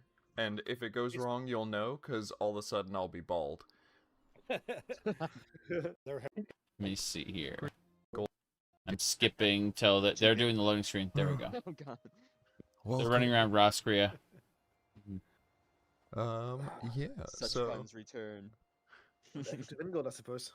Yeah, I don't even know what's going on here. I wrote, like, a quest for Vengolt years ago that I know is not being used anymore. Yeah. I think we did like a very big swoop of the entire project when we had new writing needs come in. Mm-hmm. And I remember that I yes. All right. Yeah, Dizzy, but most people don't understand the concept and get very confused. Remember that the internet is all about absolutes, for sure. What's about the title? We finished up our Daggerfall mod look, and now we're just wrapping up the stream with some Creation ModCon. You missed it. You can always rewind the stream and go check out the Daggerfall mods. But I've finished going over all the Daggerfall mods. So this is the post Daggerfall mods check on something while I laugh at things. I think I turned. Can anyone confirm that I turned on the VCR function where you can rewind the stream? Like I honestly didn't pay attention when I set up the stream. It should be able to be like you should be able to rewind it and go back to the Daggerfall parts. You're gonna try out the Lively City of Daggerfall. I played with it before. It's good. Recommend it. Yes. You did it. Good. You can rewind the stream. Great. So yeah, if you're interested in the Daggerfall stuff, the mods that I was going over, you can always check out earlier in the stream.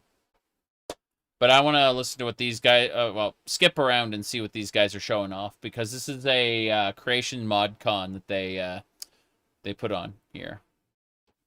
Hi. Big cup of coffee? Yes.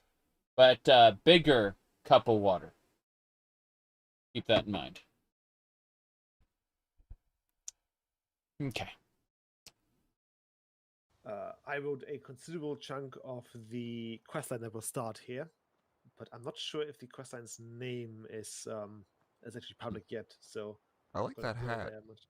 That's cool. Oh yeah, that is a nice hat. That's just a fishing outfit. But yeah, we got this cup from the Cracker Barrel. Yeah. And this one we got from a Dollar Tree, one of those $1.25 stores there. My goodness. You should rest. Oh, I'm resting soon. As soon as dinner starts, you bet I'm going to be gone for the rest of the day. Carrying buckets? Yes. Yeah, we're at the end of the stream, actually. But yeah, we were also talking about how the UK was what do you call it? The UK was like charging 4chan a whole bunch of money. Like 4chan won't pay it, I'm certain of it. Like 4chan will dissolve before it pays the UK a dime. I'm almost certain of that. But the UK is trying to fine them per day because they are ignoring the like safety law where everyone has to like verify their age. 4chan just doesn't care and is claiming that like the UK doesn't have jurisdiction over them, that they operate out of the United States, and that's the only place that could ever compel them to do anything. And so it's very interesting. Anyway, after that, we because I was only paying attention to 4chan because they been 8 hours. Bix, calm down. I did 9 hours last stream a couple days ago. Yeah. UK are mad that the yeah, that's funny. Let's see, what's the next thing I'm streaming? I need to continue what do you call it? I need to continue Hollow Knight. I need to in fact, if you look on the desktop, hold on a second. Desktop. You can see Hollow Knight is the only icon I have there. I'm going to finish Hollow Knight next stream. Gonna aim to anyway. I need to wrap this up. I'm not doing Silksong for a while. I'm gonna let them like patch the game and stuff because it has like a memory leak in it and stuff. But I've got other games to play. So yeah, Mictic Scow, my Ewok. I'm gonna be doing that later in the week for sure. And then I'm going to be doing more Skyrim later in the week as well. I'm looking forward to all of that, seriously. But that's like in the middle of other things. So, and better not implement it for YouTube. They have implemented it for YouTube. It's just a little silly there. Because YouTube, it's only if you're in the UK. It enables restricted mode, where you just can't see most videos on channels. Let's see. Children will explode if you're able to view a weapons mod for Fallout 3 in the UK. Oof. You're right, yeah. It's already on YouTube. Like, there's restricted mode if it detects you're from the UK.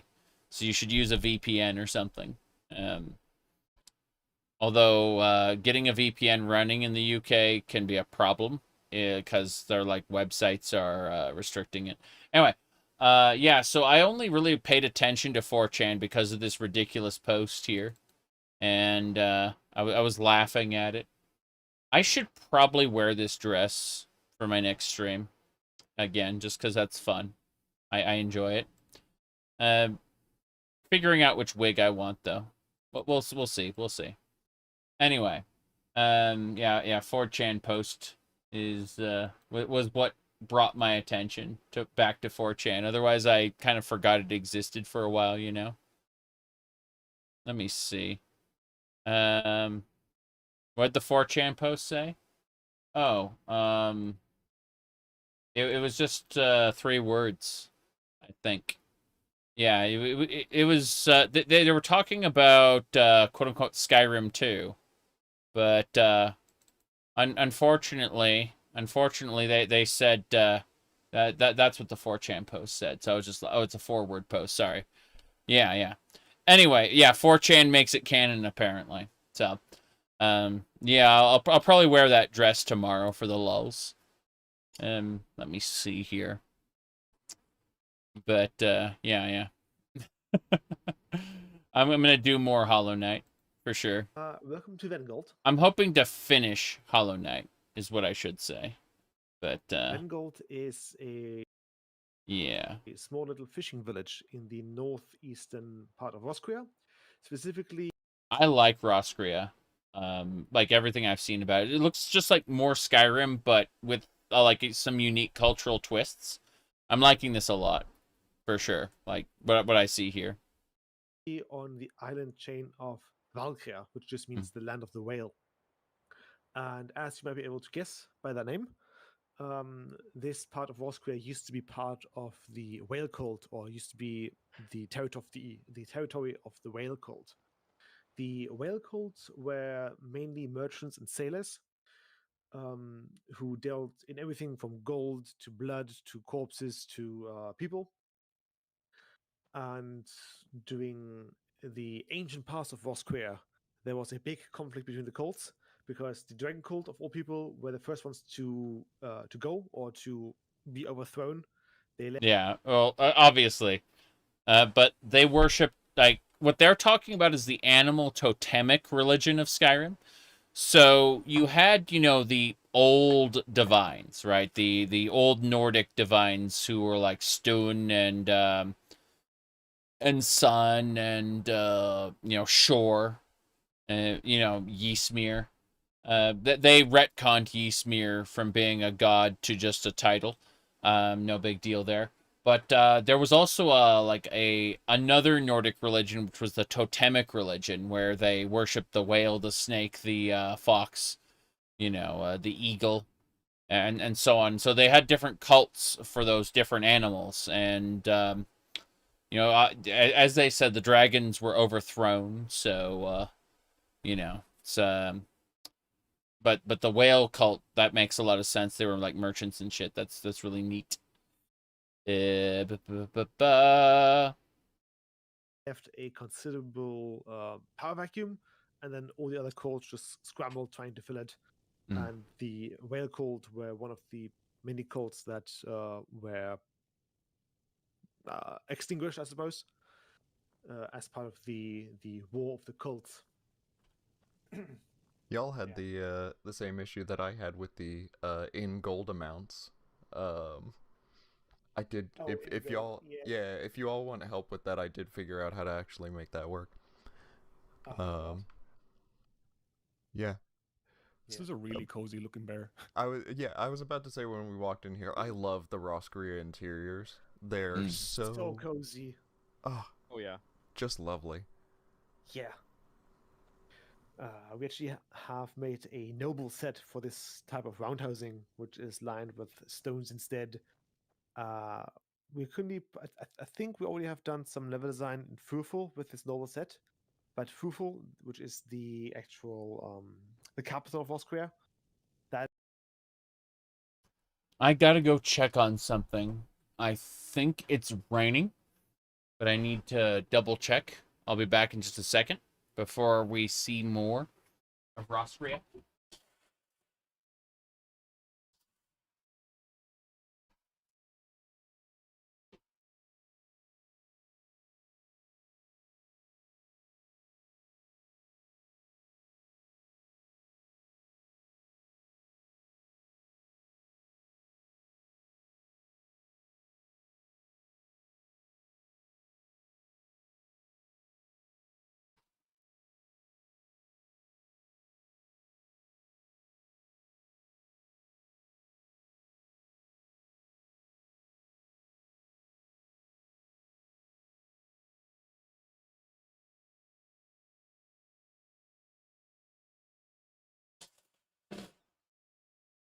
It started raining, and I just needed to pull something in from the rain. Something that was outside. So, yeah. Okie dokie. is where you'll find those houses. Let me look at chat a bit. Can we sabotage the Thalma influence in Austria? There isn't really any Thalma influence in Austria. Like, this is a little island in the middle of the ocean. It takes 2 weeks by Solitude, or from Solitude, to actually reach Austria, and then another like 10 or 2 weeks, 10 days, 2 weeks-ish to get from Austria to Admora. Like, you are in the middle of nowhere. Yeah, I don't know really what the Thalmor would want to do with Roscrea. There's nothing there of value, right? I guess you've got the Mithril, but maybe they have a northern angler delicacy. Yeah, we like fish. Yes. Could be. I mean, you do get good quality mithril from there, but, you know, I feel like, especially with Thalmor being sort of elven supremacists, they probably think they can do better anyway. Yeah. I just imagine a Thalmor standing there being like, I'm here for the fish, peasant. Give me all of your garlic. So Yeah. I can see why, unless someone is into, like, a Thalmor would just look down on Roscrea. Like, this is a Nord Island. No one gives a crap about this. They couldn't possibly have anything of value. There are nobodies, right? They're pathetic humans. No one cares. So, I could see the Thalmor, like, just kind of ignoring this place. Like, not worth our resources to send people there to try to stop Talos worship. This I'm here for the whale oil. That's a different game. This guy's a really fun shopkeeper. I wrote him, and his whole shtick is that because Vengold is such a tiny little village, nothing ever happens here. So what he does is that, much to the chagrin of his wife, he gets a new hobby like every 2 weeks that he gets really invested in. That's adorable. I love that. Oh, that's so human. Okay. Fair enough. Holy crap. Let me see. It's like that, actually. It's very relatable, yeah. Yeah. He took up kite flying and smoking a pipe simultaneously as a hobby. So he'd go out fly a kite while smoking a pipe. What the? That's very specific, awesome. you know? Yeah, right. Yeah. Oh, yeah, he's got a lot of dialogue. Nice. Yeah. When I first clicked in, I was like, okay, 2 options, but no, this keeps going. Yeah. Shonjot. Human play Domjot. Oh god. Shonjat, yeah, that is Star the Trek Deep Austrian Space name Nine for reference. their western coastline, or like the area in the Yeah, Domjot. Oh. west of Austria. I think Shon is just west, and then Yard is coast. Bone something along Dagger. those lines. That's nice. That is nice. Oh, Just is gonna that- grab that. I don't think that's ours. That's. I know that we currently It's have placeholder, I think. someone. Yeah, we currently have someone Mhm. who's doing a new bone set. Oh, if you look at the bottom there, you've got all those chickens, and that was his latest little hobby that he just Oh, he's got a little took up. chicken Like, coop. yeah, he took up chicken hoarding or chicken. I don't know, breeding. I suppose. I like chicken hoarding as what they call the hobby. Chicken hoarding, What are you that's into? awful. Chicken hoarding. You know, I just Mhm. got a ton of them. Love the guys. Yeah. Okay. Keep them in my bedroom. Let's see if I can answer some other He questions. keeps real him in the quick. bedroom. Is he some sort of No. cluck or a cluck? Hey! Oh my God. Ew. There's a clucking cock in my room. Oh, no. Well, that is unfortunately all the time I have for today. A chicken chaser. Yeah, something like that. Anyway. We've been having a lot of fun. But I'm going to take off. I'm going to be, as the other person was like, please, you have to log off. It's not healthy. Like, I can stream longer than this, but it's also dinner time. And I'm going to spend the rest of the night with the wife. So, see y'all later. And tomorrow, I will be playing... I will be playing Hollow Knight with the intent of finishing it. As soon as I finish Hollow Knight, I need to immediately start the new No Man's Sky Expedition. That's seasonal content, right? As soon as I finish that, more Morrowind, more Skyrim. When I say Morrowind, I'm talking about Starwind, the Star Wars Total Conversion. Fucking love it. I'm playing a Jawa. And then my Skyrim run, obviously, is my Ohm's Rot Khajiit. You know, lore-friendly cat girl. Wherever did I get the inspiration to do that? I couldn't tell you, really.